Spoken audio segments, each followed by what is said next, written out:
आचार्य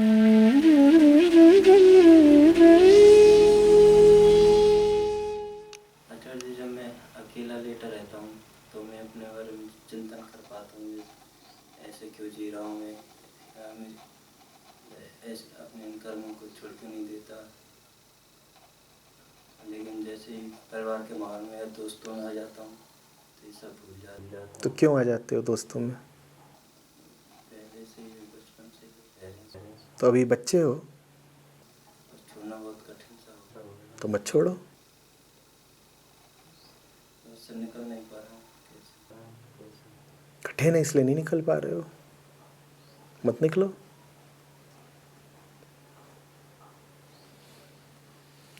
जीवन में आसान तो एक ही काम है, खाओ पियो मस्त पड़े रहो।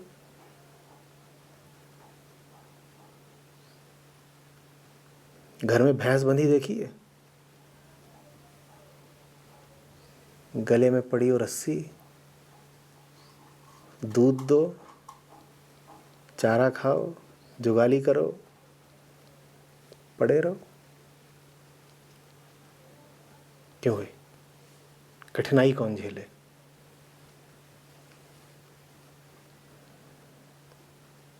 तुमसे किसने कहा है कि जिन दोस्तों के बीच जीवन और मति भ्रष्ट हो जाते हैं उन्हीं के बीच बार बार जाओ? तुमसे किसने कहा है ऐसे माहौल में रहो जहां तुम्हारी चेतना का ह्रास हो जाता है? क्यों जाते हो ऐसे लोगों के पास जो तुम्हारा चित्त कलुषित कर देते हैं? और वहीं रहना है तो फिर यहाँ काहे को आए हो?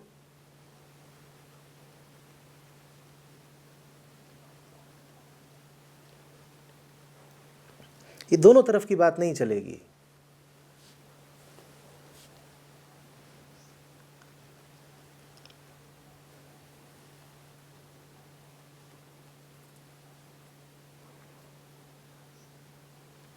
मैदान में जो उतरे उसे चुनना पड़ता है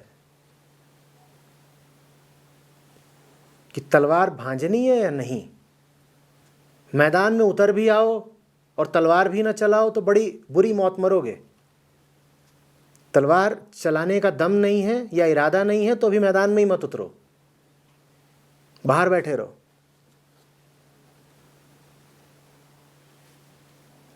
मैदान में उतर आए फिर कह रहे हैं बड़ा कठिन है तलवार चलाना। तुम्हारे लिए कठिन है, दूसरों के लिए नहीं है। माया की पूरी फौज है, उसे कोई कठिनाई नहीं है, वो बड़ी आसानी से तुम्हारे सीने में तलवार उतार देगी।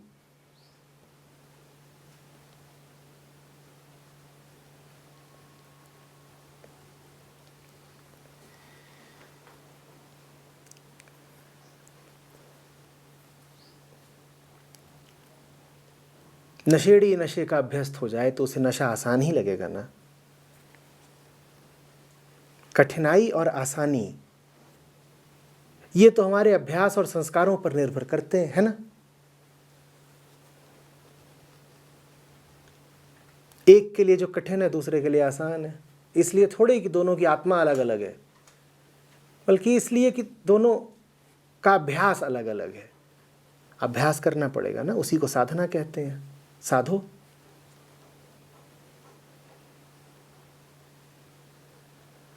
और बात बात में लाचारी और निरीहता का रोना तो रोया मत करो। मैं क्या करूं, मेरे दोस्तों ने बिगाड़ दिया मुझको। क्या दोस्त आकर के जबरन तुम्हारा अपहरण करके ले जाते हैं क्या? कह रहे दोस्त ऐसे हैं कि वो नशा करा देते हैं। नहीं, पीनी नहीं थी, दोस्तों ने पिला दी। हमने तो नहीं सुना कि तुम कहो कि जहर नहीं पीना था पर दोस्तों ने पिला दिया तो पी गए। शराब तो कह देते हो दोस्तों के पिलाने के कारण पी ली, जहर भी पी लो उनके पिलाने से। जहर काहे नहीं पीते उनके पिलाने से?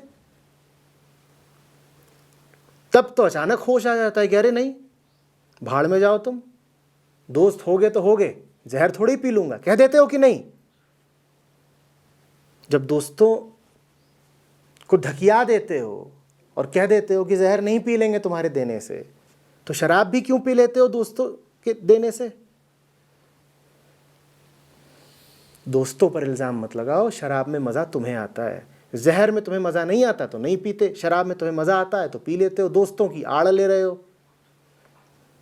परिवार वालों की आड़ ले रहे हो, सीधे कहो ना, घर में बैठे बैठे मुफ्त की रोटी खाने में जी लग गया है, दोष परिवार वालों को क्यों दे रहे हो? बहुत संभव है तुम्हारे परिवार वालों को भी यहाँ बुलाया जाए तो वो कहें कि हम कहाँ चाहते हैं कि ये इतना बड़ा जवान घोड़ा घर में बैठा रहे, हम तो खुद चाहते हैं बाहर निकले कमाए, पर घर बैठा रोटी तोड़ता है, हम करें क्या, छाती का बोझ है। बोलो ऐसी बात है कि नहीं? लड़के यहाँ आते हैं, लड़के भी क्यों कहूँ, युवा मर्द 25-25 30-30 साल के, वो कहते हैं वो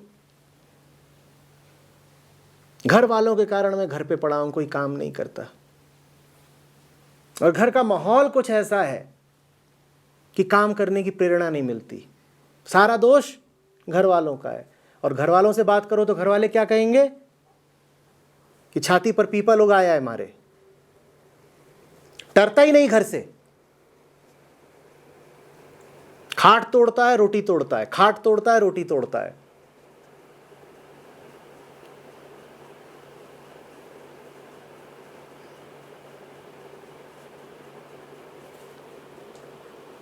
बात बराबर है ना?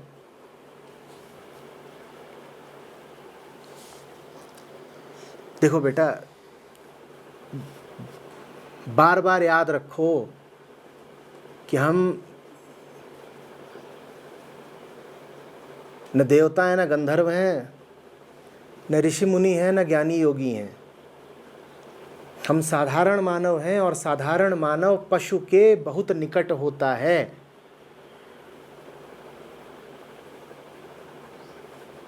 कोई पशु आपत्ति नहीं करता उसे आराम से रोटी मिल रही हो तो, कि करता है? कुत्ता तुम्हारे दरवाजे पड़ा रहेगा, बस रोज उसे 2 रोटी डाल दिया करो। ऐसे ही हैं हम, आराम से रोटी मिल रही हो, हम किसी के भी दरवाजे का कुत्ता बनने को तैयार हो जाते हैं। बात सुनने में कड़वी लगेगी, पर मैं मजबूर हूं, सच्चाई तो बोलनी होगी ना।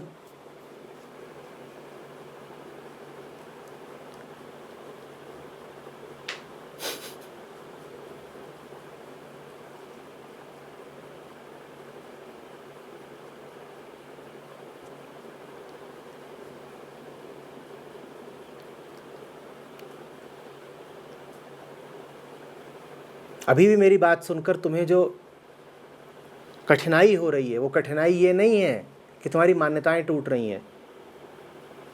मान्यता इत्यादि की ज़्यादा, क्योंकि दिल ही दिल जानते तो तुम पहले से ही थे जो मैं अभी कह रहा हूँ। मैं तुम्हें कोई नई जानकारी नहीं दे रहा हूँ। मेरी बात सुनकर तुमको कठिनाई ये हो रही है अभी कि मेरी बात पर चलोगे तो मेहनत करनी पड़ेगी, ये है कठिनाई।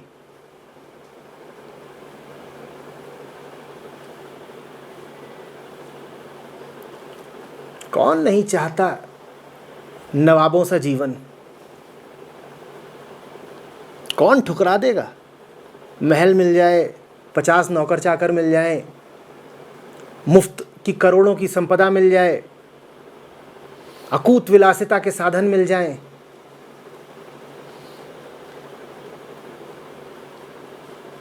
ठुकरा दोगे क्या? दिल पे हाथ रख के बताना। मिला नहीं है तब तक बड़ी आसानी से बोल रही हैं बेबाकी से। इतिहास गवाह है कि जिन्हें मिलता है उनमें से कोई एक बुद्ध ही होता है जो ठुकरा पाता है। इतनी आसानी से ना कहिए कि हाँ हाँ मिलेगा तो ठोकर मार देंगे। मानवता के 4000 साल के इतिहास में 2 ही 4 बुद्ध हुए हैं जिन्होंने मिला हुआ राजपाट ठुकरा दिया। बाकियों ने तो राजपाट पाने के लिए बापों और भाइयों की हत्या करी है। नहीं ठुकरा पाओगे। नवाबी का जीवन मिल रहा हो, नहीं ठुकरा पाओगे। हम ऐसे ही हैं। अब बड़ी नवाबी ना सही तो छोटी नवाबी ही सही, घर के छोटे नवाब, बहुत सारे नौकर चाकर नहीं सही तो मां तो है ना, वही पराठे, सुबह शाम पराठे बना के खिला देती है। करना क्या है? कपड़े भी धुल जाते हैं, खाना भी मिल जाता है, पत्नी भी है, भोग विलास का भी प्रबंध है। करना क्या है? मेहनत करके, काम करके।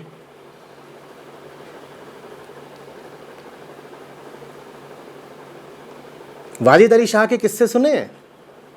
अरे फिर क्या सुने? अरे अपने ही भाई बंधु हैं, अपने ही पुरखे हैं, पता होना चाहिए। उन्हीं की परंपरा से हैं हम लोग। कहानी कहती है आक्रमण हुआ था, वो लड़ने नहीं गए क्योंकि जो नौकर उन्हें जूते पहनाया करता था वो उस दिन छुट्टी पे था या मिल नहीं रहा था या गायब था। तो बैठे हुए हैं कि जूते पहनाने वाला नौकर तो आए तब तो जाएंगे लड़ने।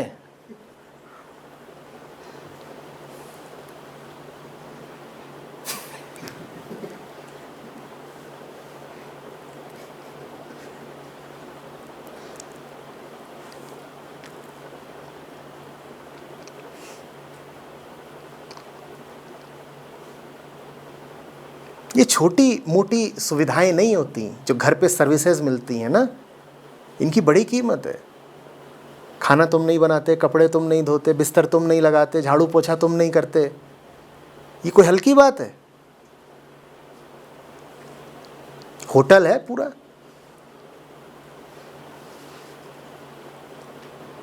और कमाते भी तुम नहीं।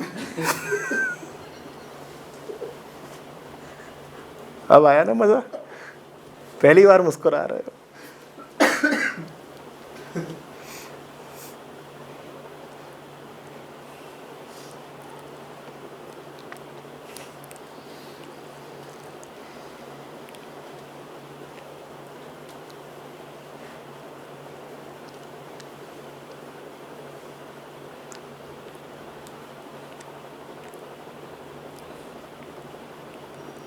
रसगुल्ला छिपा रखा था इधर गाल में, बता नहीं रहे थे किसी को 3 दिन से।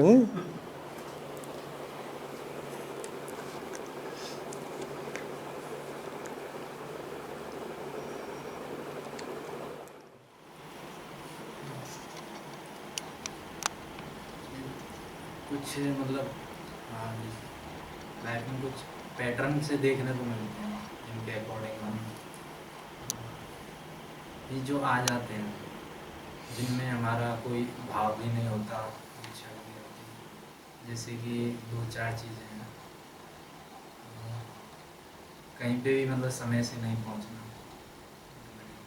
और दूसरा ये स्कूल में भी, उसके बाद जहाँ भी क्लास होती थी आपके सामने नींद का आना, और एक किसी भी काम को लगातार बहुत समय तक नहीं करना। जैसे एक बार मैंने कराटे शुरू किया, बीच में म्यूजिक शुरू किया, कभी कुछ ऐसे ही कुछ टाइम के लिए रहता, फिर उसे छोड़ देता। ऐसी ये 2-3 चीज़ें हैं, तो इनका डर रहता है कि आपके पास आने का, तो कहीं इनकी वजह से कुछ ऐसी गलती ना हो जाए।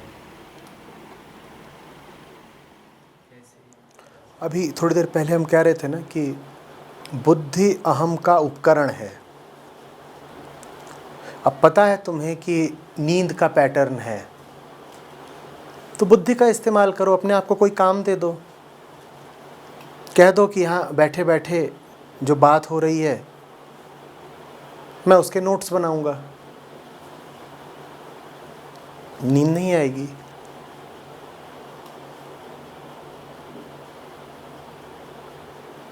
देर से पहुंचते हो तो देर से पहुंचने पर जो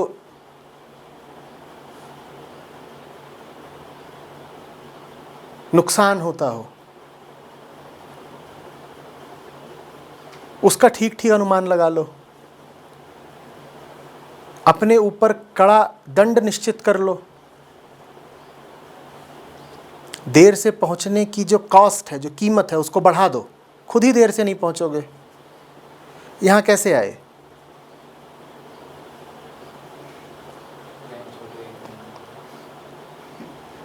फ्लाइट का टिकट कराना अगली बार, नहीं छोड़ोगे। ट्रेन थी इसलिए छूट गई।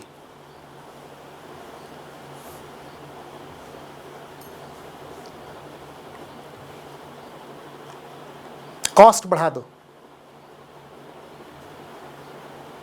लेट कमिंग की जो कॉस्ट है उसको बढ़ा दो, अपने ऊपर जो अर्थदंड लगना है बढ़ा दो। ट्रेन छूटी तो 1000, 1200, 1500 का टिकट रहा होगा।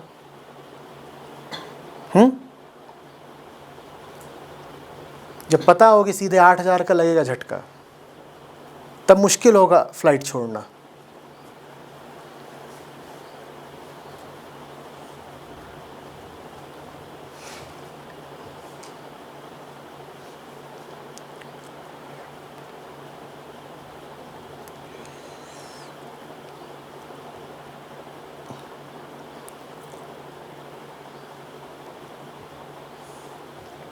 दो ही चीज़ें होती हैं देखो,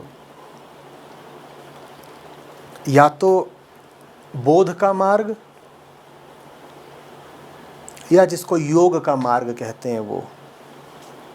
भारत ने दोनों को ही आजमाया है, दोनों ही सफल रहे हैं। बोध का मार्ग कहता है जानो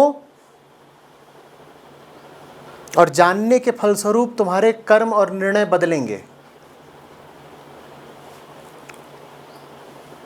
भीतर प्रकाश उदित होगा तो तुम्हारे जीवन में भी दिखाई देगा, तुम्हारे सब कर्मों में दिखाई देगा।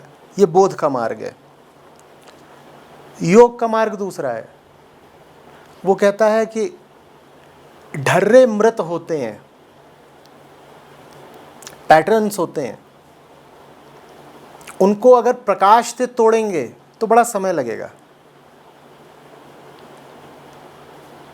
तो उनको विधियों से तोड़ो।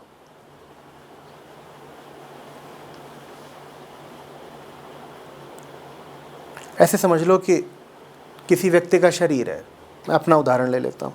आंतरिक रूप से स्वस्थ शरीर हो सकता है, पर ये हाथ है, इसमें ये कंधा जाम हो गया है। इसको खोलने की एक विधि ये भी है कि कुछ मत करो। उस विधि का नाम होता है सुपरवाइज्ड निग्लेक्ट। सुपरवाइज्ड निग्लेक्ट, कुछ मत करो, इसको छोड़ दो, कुछ समय बाद ही अपने आप चलने लगेगा। उसमें 1 2 साल कुछ भी लग सकता है। बस अपने आंतरिक स्वास्थ्य का ख्याल रखो, भीतर सब मामला ठीक होना चाहिए, विटामिन मिनरल ये सब ठीक है, तो ये भी कभी ना कभी खुल ही जाएगा।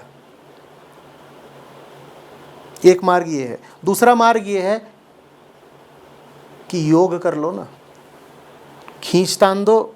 ये तो एक पैटर्न है, इसका बोध से क्या लेना देना। यहाँ जो है वो तो जड़ पदार्थ है जो फंस गया है, चिपक गया है, एडिशंस बन गए हैं, आसक्ति है एक तरह की, तो उसको एक विधि से तोड़ दो। तुम विधि ही लगा लो। सर्वश्रेष्ठ ये रहता है कि दोनों रहें, आंतरिक प्रकाश भी और बाहरी उपाय भी।